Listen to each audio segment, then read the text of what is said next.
Hello bachcho, let us read the question. The question says, give reason for the following observations. And in this question, we are given with two different observations. We have to tell their reasons. So we will consider each observation one by one. पहले हम बात करते हैं observation ए की। तो observation ए में बोल रहा है naphthalene balls disappear with time without leaving any solid. यानी जो नैप्थलीन बॉल्स होते हैं वो टाइम के साथ डिसअपियर हो जाते हैं बिना कोई सॉलिड रेसिड्यू छोड़े। तो इसका हमें रीजन बताना है। तो एक्चुअली जो नैप्थलीन बॉल्स होते हैं ये सब्लिमेबल होते हैं, है ना। नैप्थलीन बॉल्स सब्लिमेबल होते हैं।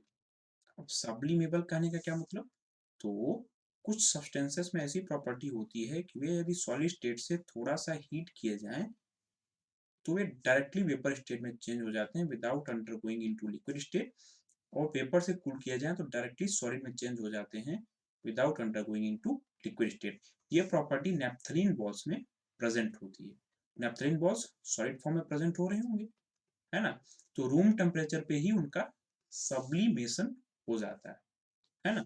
And naphthalene balls undergo sublimation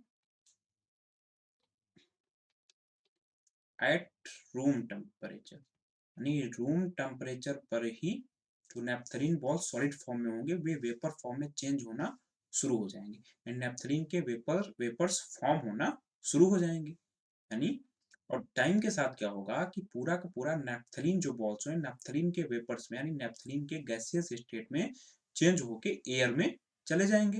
ठीक है।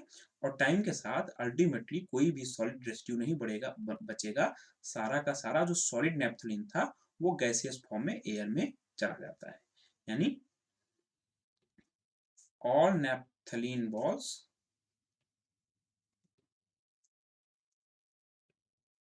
naphthalene balls sublime into naphthalene vapors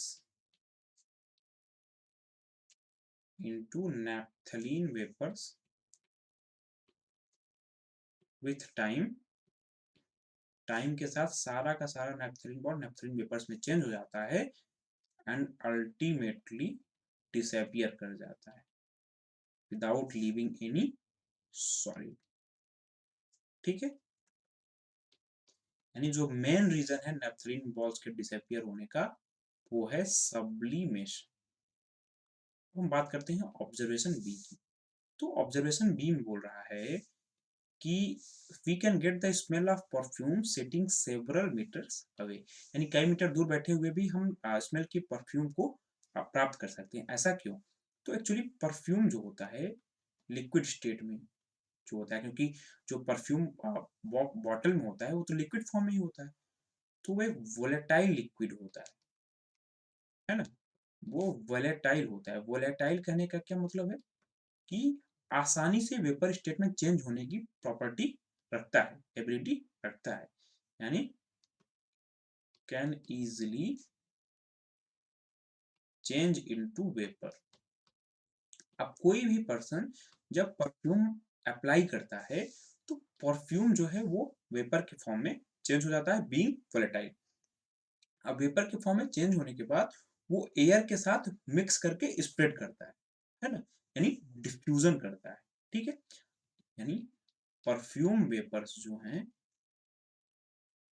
perfume के जो वेपर्स हैं बीइंग वोलेटाइल वो लिक्विड से वेपर स्टेट में यानी गैसियस स्टेट में जल्दी आ जाते हैं। ठीक है। यानी जो गैसियस फॉर्म में होगा मिक्स मिक्स करता है, mixes and spreads with air. ठीक है। उसकी एयर के साथ मिक्सिंग हो जाती है और वो एयर के साथ स्प्रेड करता है, mixes and spread with air.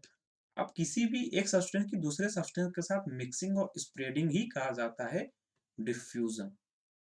यानी डिफ्यूजन के कारण हमको कई मीटर दूर से ही जो परफ्यूम की स्मेल है वो प्राप्त हो सकती है। ठीक है। And due to diffusion we get smell of perfume from several metres away.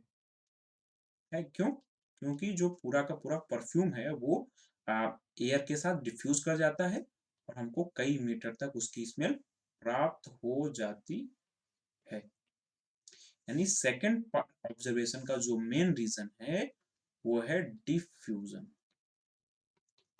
ठीक है, so this was all about this question, hope you understood it well, best of luck.